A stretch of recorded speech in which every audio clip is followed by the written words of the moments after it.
Welcome to Classic Science Fiction. Today we're jumping into the world of Battlestar Galactica, a saga that began in 1978, rebooted in 2004, and even reached back to its origins in Caprica. From shiny Cylons to dark political drama, from earthbound dreams to digital consciousness. This isn't just one story, it's 4 eras of sci-fi evolution. Let's launch. This deep dive is going to take us on pretty wild ride, wouldn't you say? From the original series, those iconic chrome Cylons, very much a Star Wars-inspired space opera, Wow. all the way to that gritty, critically acclaimed 2000s reboot. And then surprisingly, back in time with the prequel, Caprica, it's quite a journey. It really is. And it brings up a fascinating question we explored in our research. Yeah. How did Battlestar Galactica make that leap from, a straightforward space adventure Yeah. to becoming one of the most complex, politically and philosophically dense sci-fi dramas out there? It's a huge transformation. Okay, so let's warp back to the beginning. 1978, the birth of a saga. This was Glenn A. Larson's baby, and our research pointed out something interesting about his background, right? Yeah, his Mormon background has subtly shaped some of the mythology. You had this idea of a chosen people, a journey to a promised land. Like the search for Earth. Exactly.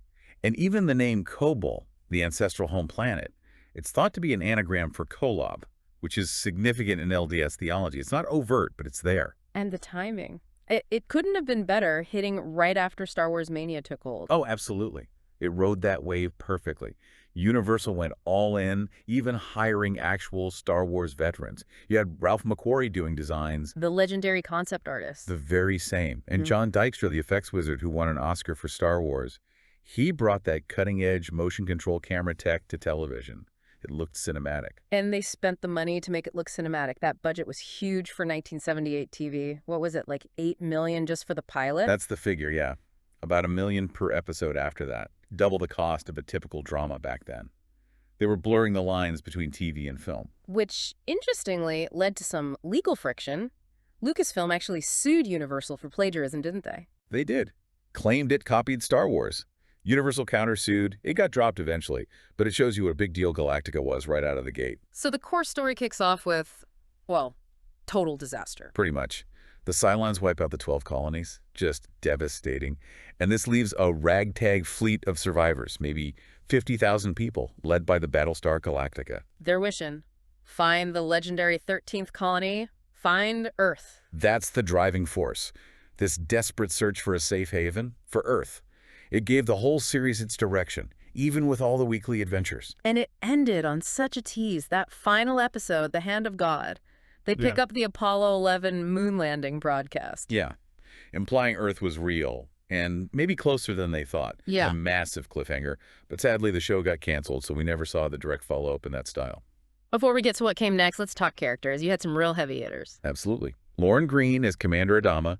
He was the anchor, wasn't he? That wise, patriarchal figure, almost Orson Welles-like gravitas. And then the pilots. Richard Hatch as Apollo, the straight arrow hero. Right, the dutiful son.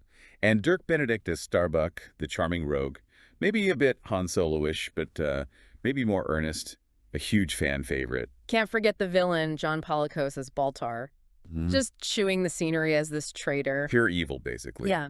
And a great supporting cast, too. Terry Carter as Ty, Herb Jefferson Jr. as Boomer, and notable guest stars. Jane Seymour was in it early on. And Patrick McNee. He voiced the Cylon Imperious leader and did that iconic opening narration. There are those who believe that life here began out there. Chills. Definitely gave it that mythic quality. So the tone overall was heroic, family-friendly, clear good guys, clear bad guys. Very much so. And those visuals, the model work for the Vipers, the Cylon Raiders, the Galactica itself, state-of-the-art for TV, it felt big. Stu Phillips' score, too, that big brassy orchestral sound, pure adventure. Recorded with the LA Philharmonic, no less. But, amidst all the high-tech stuff, there were some very practical effects, too. You mean Muffet? Boxy's robot dog, the Daggett. Exactly. Played by a chimpanzee named Evie in a furry suit. Can you imagine? A chimp in a dog costume on set. Creative, but maybe a bit chaotic. Wow, so reception. It started strong. Huge ratings for the pilot, over 65 million viewers. But then it declined, faced tough competition. Critics were kind of mixed. Many just called it a Star Wars ripoff. Rattletrap Galactica was one infamous dig. Ouch. But it built a real cult following over the years, didn't it? Conventions, merchandise. Oh, yeah. It really stuck around. And it gave us some great lingo. Yarns for years, centons for minutes. Gag for dog. And frack. Can't forget frack and Felger carb. Right. Those censorship workarounds. Frack especially had serious legs, as we'll see. And that Cylon voice, by your command. Instantly recognizable. Okay, so the original gets canceled, but the fans want more. Which leads us to Galactica 1980. This was different. Yeah. Different is one word for it. It wasn't really a revival, more like a spin-off sequel thing, set 30 years later that would air just a year after the original ended. And the big premise change, they finally find Earth, but it's 1980. And Earth is hopelessly primitive, can't defend itself. So the Galacticans have to secretly protect it from the Cylons, who of course follow them. And our research suggests this Earth setting wasn't just a story choice, it was about budget. Very much so. Filming on contemporary Earth saved a fortune on space sets at effects. Big budget cuts drove that decision. And the cast changed dramatically, too. Lauren Green came back as Adama, but older. Right, but no Apollo, no Starbuck. Apollo apparently died off screen. Starbuck. Well, we'll get to him. The focus shifted to new characters like Captain Troy, who is actually the original Boxy, all grown up, and Lieutenant Dillon, plus a kid genius, Dr. Z. That must have alienated the original fans. It did. A lot of them felt it just wasn't the same show without those core characters. And the tone shifted again. Network mandates for family hour TV. Yeah, Sunday evenings.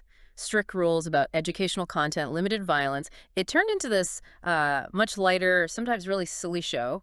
You had storylines with super scouts, Galactican kids jumping high due to Earth gravity playing baseball, time travel to World War II with flying motorcycles. That too. It was odd. And they reused a lot of old footage, even from movies like Earthquake for Cylon attacks. So how did it go over? Critically panned. Audience failure. Initial curiosity gave it okay ratings, but they plummeted. People just weren't buying it.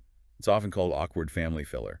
Lasted only 10 episodes. But there was one bright spot, apparently, an episode everyone liked. Relatively speaking, yes. The Return of Starbuck. Dirk Benedict came back for one episode, shown in a flashback dream Dr. Z was having. Starbuck crash lands on a desolate planet, ends up befriending a Cylon. It's the only episode fans generally approve of. And interestingly, that idea of Starbuck stranded, interacting with the Cylon, that echoes later, doesn't it? It really does. A seed planted in the worst version of the show that arguably blossoms in the best. Quite ironic. Okay, let's jump ahead. Forget 1980. Let's talk about 2004, the reboot. This was a game changer.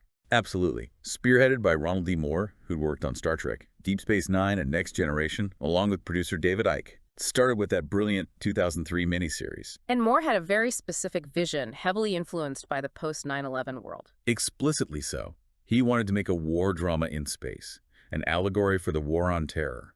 He said he wanted to be bolder, take more chances than he could on Star Trek. And the tone, completely different. Dark, gritty, realistic. It wasn't just adventure. It was about survival, trauma. Yeah, it tried to capture what the end of the world would really feel like. Grief, paranoia, morally gray choices everywhere. No easy answers was kind of the mantra. And it tackled huge themes head-on. Terrorism, identity, faith, war ethics, political infighting. Issues like compromising civil liberties for security, the morality of suicide bombings, the constant tension between the military leadership under Adama and the civilian government under President Roslin.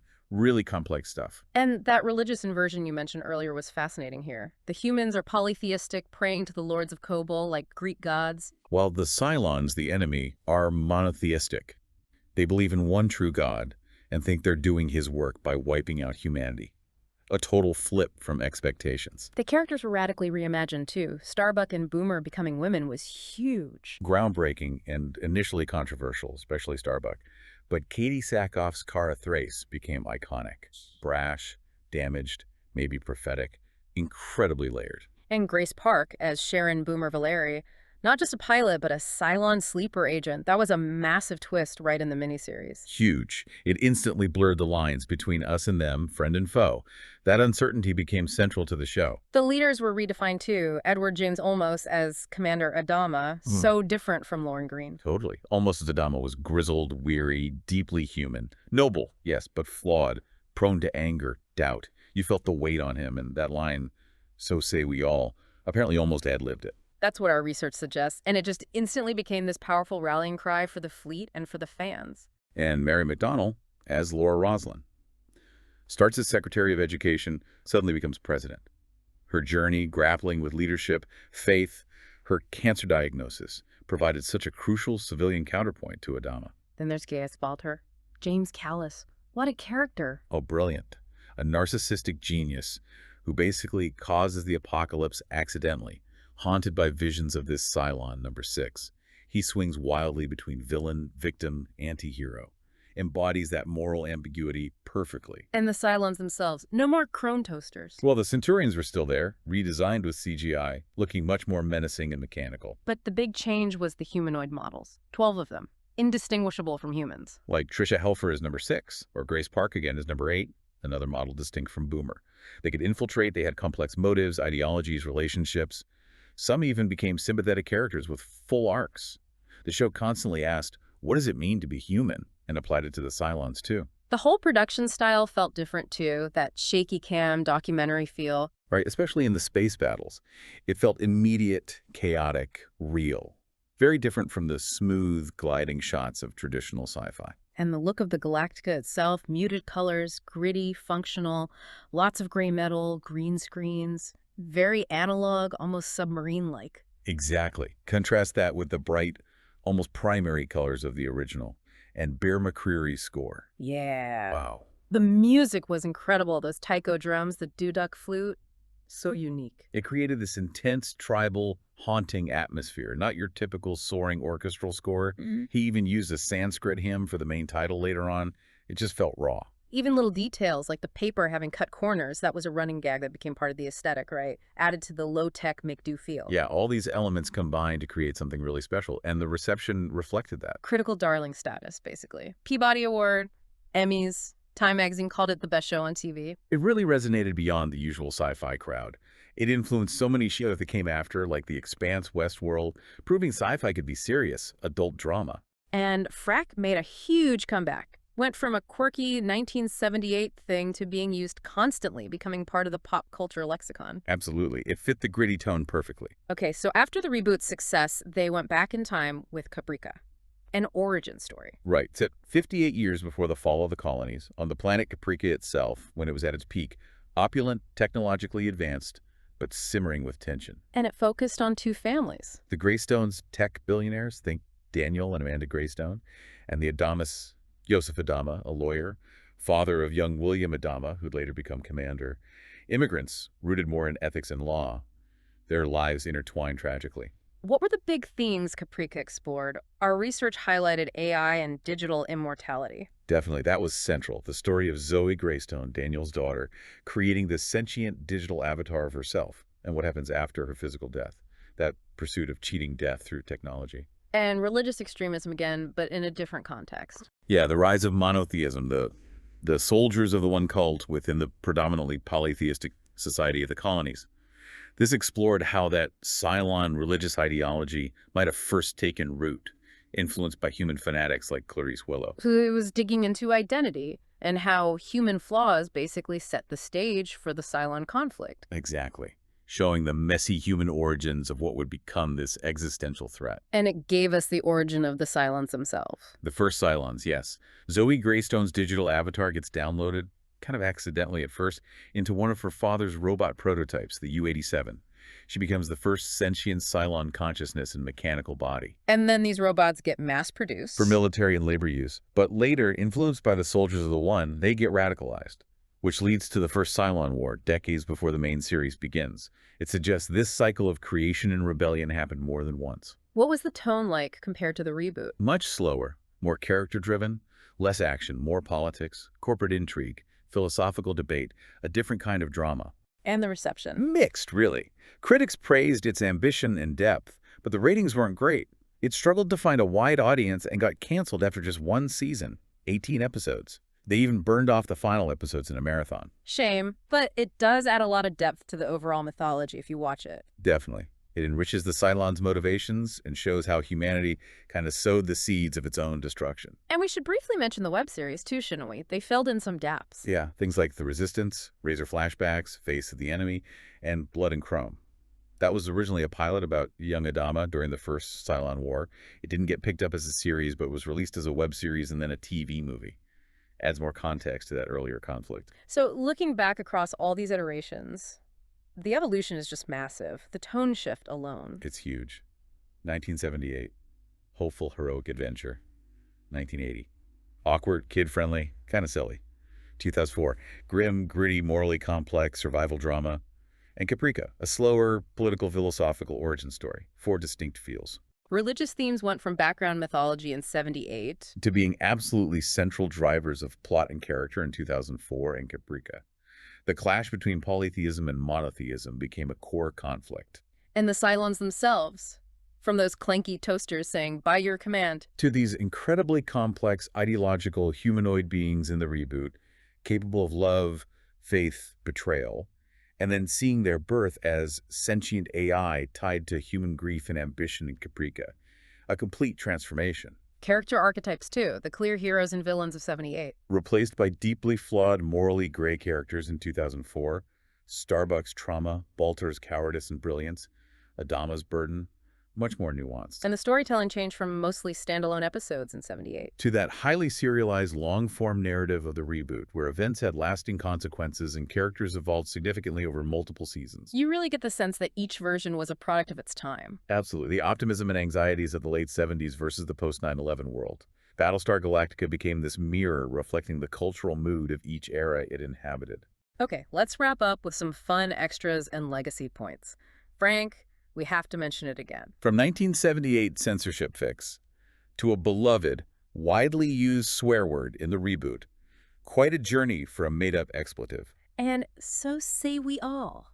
That ad-libbed line that became the heart of the fleet's solidarity. Fans adopted it immediately. It's powerful. And Richard Hatch, original Apollo, tireless campaigner for a revival, then comes back in the reboot as Tom Zarek, a complex political figure. Amazing. A great full circle moment for him in the franchise. Can't forget the chimp in the dog suit playing Muffet.